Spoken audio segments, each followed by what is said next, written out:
Hey guys and girls, Justin Rivas here. Thanks for tuning in. I want to talk to you about one of the most important lessons that you can learn when you're shooting with your digital SLR. The difference between somebody who knows what they're doing and doesn't know what they're doing is people who know what they're doing, their images are always really sharp and clear and they're focused on the right things in their photo. And when you're just starting out, I know for me, I didn't even really know how to do this properly with my camera, but I just want to talk a little bit today about your different focus settings that's going to help you take really sharp images. Now, I'm sure you know this, but with every camera on your phone, on your digital SLR, cheap point and shoot, your camera is focusing, meaning it's choosing to put some things in focus and ultimately some things out of focus. And all it is it does a little bit of math about how far away to focus. And so it's just kind of picking a distance there. So right now the camera is about 7 feet away from me, and so I've set it to focus at 7 feet away from me. Now your camera just takes care of this automatically on your smartphone when you tap where you want to focus.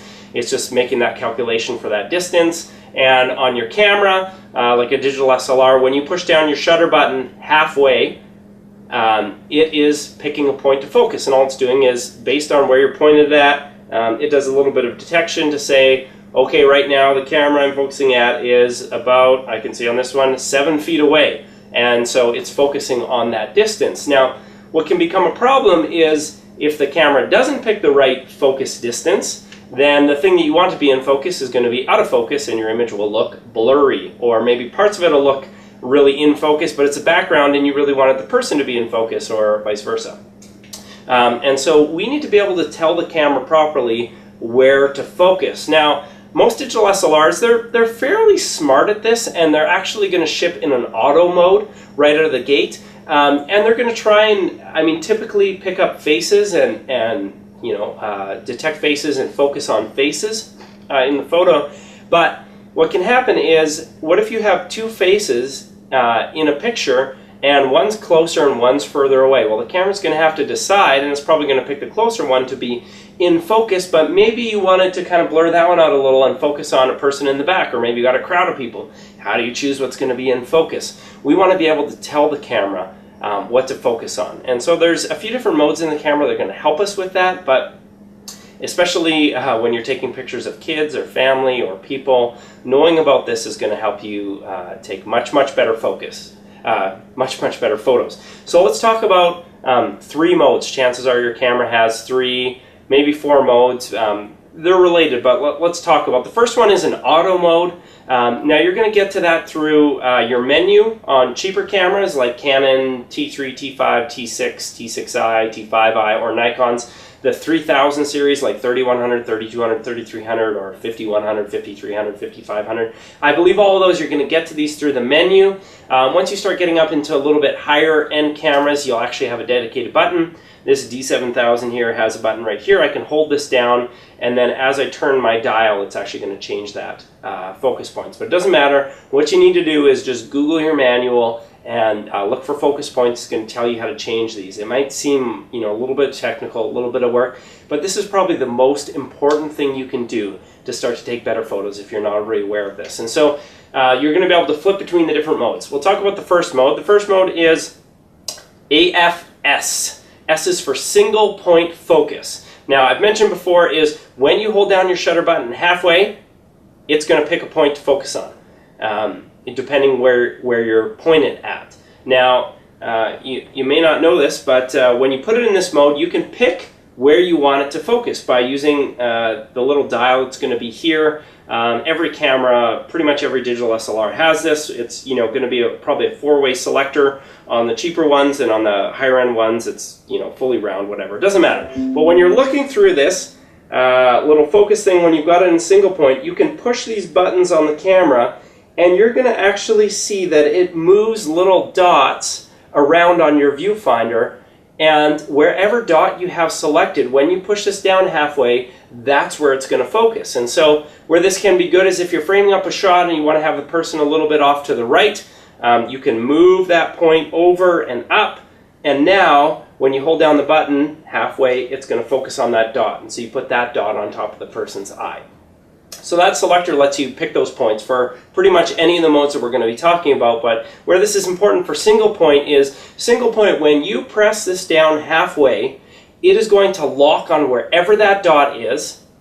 And even if you move the camera, provided you're still holding this down halfway, it is not going to change the focus point. So again, what we can do here is, let's say I was taking a picture of you right now, is I could zoom in, I could lock in right on your eye, but then I could actually move the camera to maybe push you off to a side, rule of thirds, which is a different video I have that's important. But the focus isn't going to change. Even though I move the camera, it's not focusing over here now. Because I locked it in on that single point that I selected, it doesn't matter how I move the camera right now. It's always going to stay focused on exactly 7 feet away, which is where I told it to focus. So if you're taking a picture of your kids playing, you can lock in on exactly where they are, and then maybe you want to move over to show what they're playing with, but still be locked on that point. Well, you can do that, and they'll still stay in focus. With maybe an automatic mode, here's another good example for single point is, let's say I've got 2 people in the picture, and one of them is further back and one of them is here, is I can select the person further back, lock in on them, and then I can actually come back so that they're both in the frame and take the picture, and wherever I locked it in, that person is going to be in focus. When you start taking pictures of people, this is the place to start. It's just going to help you understand focusing and where you want to focus and making sure that you're choosing what to be in focus. So your first assignment is to go find that AFS. Could be a different term in camera, but it's going to talk about single focus, single point focus, and start practicing with that. Choose things to say, oh, I want to focus in exactly on that. And then try holding that down halfway, moving off to the side, snapping the picture, and seeing how you've kept that thing in focus. So that is kind of the core and the basic thing that's going to help you to get better, especially if you've invested in some aftermarket lenses. I talk about the first lens you should buy is a 50mm prime like this one, where you can really blur out that background and focus on somebody. If you don't pick the right focus point, everything's going to be out of focus and it's going to be awful. So start with that in autofocus single. Now to build on that, again, we talked about how by default, when you put it in autofocus single, your focus point is going to be directly in the middle of the camera. Now you can move that around with that dial so that it starts in a place closer to where you want it to start. So that's really good. But the next mode we're going to talk about is autofocus continuous, and that's going to be AFC, I believe, on most cameras. What happens now is that point that we talked about, wherever you put that point, when you hold down this button halfway, it is going to continually refocus. It's like hitting it down halfway, halfway, halfway, halfway, halfway, halfway, halfway, halfway, halfway. Wherever that point is, it's going to continuously try and change the focus point. So where this can be good is, let's say your kids are playing in a spot, but they're kind of moving around at a table, and they're leaning forward and they're doing things, but they're staying relatively consistent in the same spot, but they're moving back and forth this way.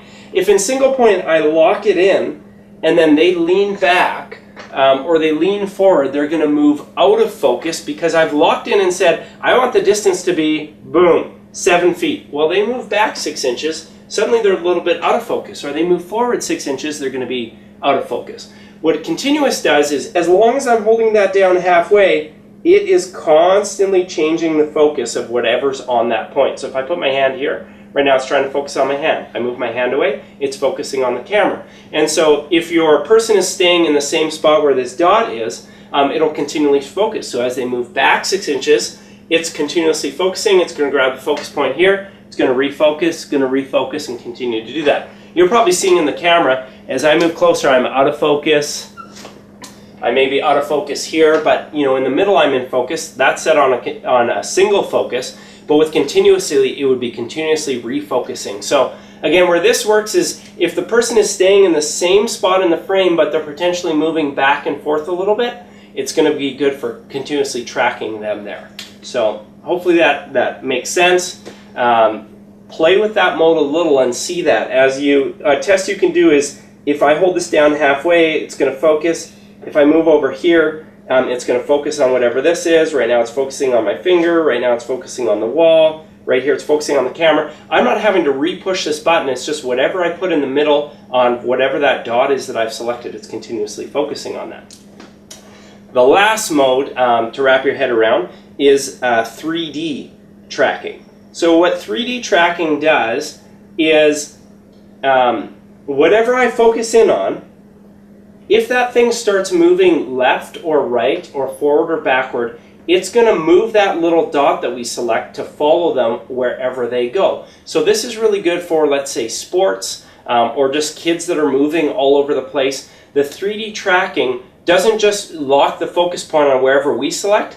That's going to be the starting point that it locks, but it'll actually lock into, let's say, the color of my face and my eyes, and it kind of takes a snapshot of that color and that contrast. And so if I start moving this way, it's going to follow the focus to lock in on this specific spot or whatever I do. So if it's a jersey of a kid and there's a purple jersey, it's going to pick out, that purple spot, and as it moves across the green field, it's going to track it across the frame and always keep them in focus. So this is really good if you're at home and your kids are moving all over the place, or you're at a sports game or something like that. It'll continuously track them across the frame.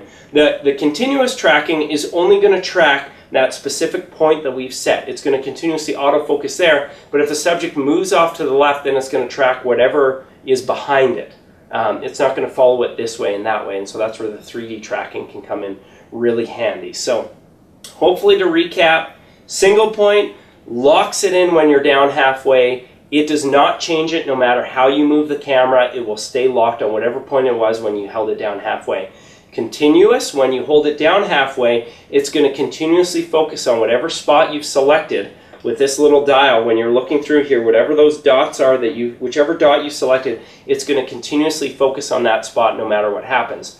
3D, what ends up happening is wherever you initially focus on, it's going to try and take a snapshot of that thing and follow it no matter where it moves across the frame, and continuously keep that in focus as it moves kind of left and right or even backwards and forwards. So get out of that auto mode that your camera's probably set in right now, because your camera is just guessing at what you want to have in focus, and there'll be a number of times that it's not right. And especially as you want to get better at this, you want to select what you want to be in focus. Start in single point, play around with continuous. If you've got lots of kids moving or sports or things I've talked about, put it in the continuous mode.